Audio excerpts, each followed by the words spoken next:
Hello, everyone. I shall make a brief statement, both in English and in Greek, and then I'll take... Do what? And then I'm going to take a couple of questions in English and a couple of questions in Greek. Yep. Right. Thank you all for coming. Today's Eurogroup meeting discussed the latest developments on Greece. We explained to my colleagues why we could not accept the institution's proposal 2 days ago. Briefly, it had to do with 3 fundamental issues. The first one was that the prior actions recommended were seriously recessionary and redistributive, yet again redistributing burdens from those who could and should bear them to those who neither could nor should. The second reason concerned the financing. The proposal for financing the 5-month extension period of the current agreement, the funding proposal that was on the table by the institutions, was technically inadequate. The numbers simply didn't add up. And when we asked questions about, in particular, the utilization of parts of the HFSF 10.9 billion, which was there in order to recapitalize banks and strengthen them in view of the problem with the NPLs, we received an answer that involved the ASM, and that, as we know, effectively baked into this short-term arrangement a new program. Both technically and legally, that did not make much sense, and I'm sure that other member states would have a problem with it, Germany in particular. Thirdly, and most importantly, what was proposed to us did not contain any plan for instilling hope in investors, both Greek and non-Greek, in consumers, in depositors, that this 5-month period that was proposed to us, would be a period of consolidation and a period of overcoming the crisis.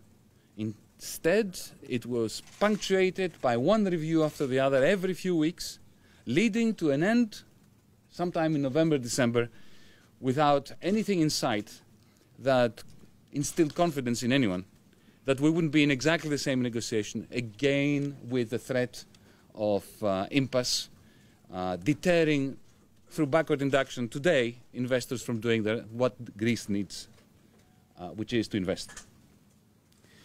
We explained that we didn't have a mandate to sign a non-viable, unsustainable proposal. At the same time, fully cognizant of the difficulties and the historic moment that we find ourselves in. We determined as a government that we did not have the mandate to reject the institution's position either, without consulting the people of Greece, who will have to be the final arbiters of whether that proposal is accepted or not. I reminded my colleagues that we were elected on the basis of a 36% vote. Collectively, our government scored something just over 40%. For a momentous decision like that, we believe that 50% plus 1 is the minimum that is necessary. We explained to our partners also that this government is absolutely determined to find a solution and accommodation with our partners, that the Greek people on 5th July will be asked to agree or not to agree with the institution's proposal. That leaves open the possibility of negotiations through the night and the day and the night and the day ahead of us that would improve the institution's proposal, in which case our government's recommendation would change. Instead of recommending to the electors that they should vote against this agreement, we would then change to a yes vote recommendation.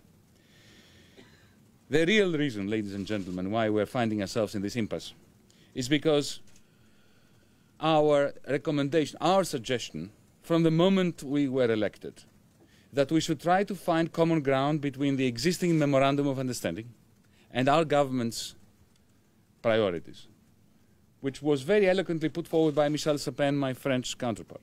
From the very first Eurogroup I attended, the notion of establishing a common ground on which to build an agreement. That was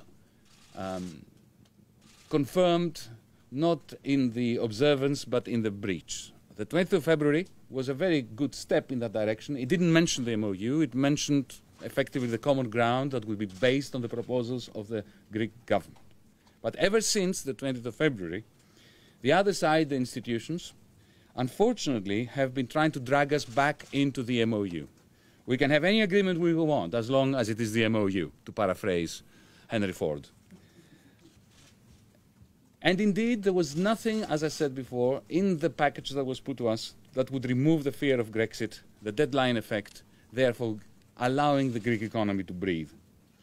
Let me say that the refusal of the Eurogroup today to endorse our request for an extension of this agreement for a few days, a couple of weeks, so as to allow the Greek people to deliver their verdict on the institution's proposal, especially given that there is a very high probability that Greeks will go against our recommendation and vote in favor of the institution's proposal.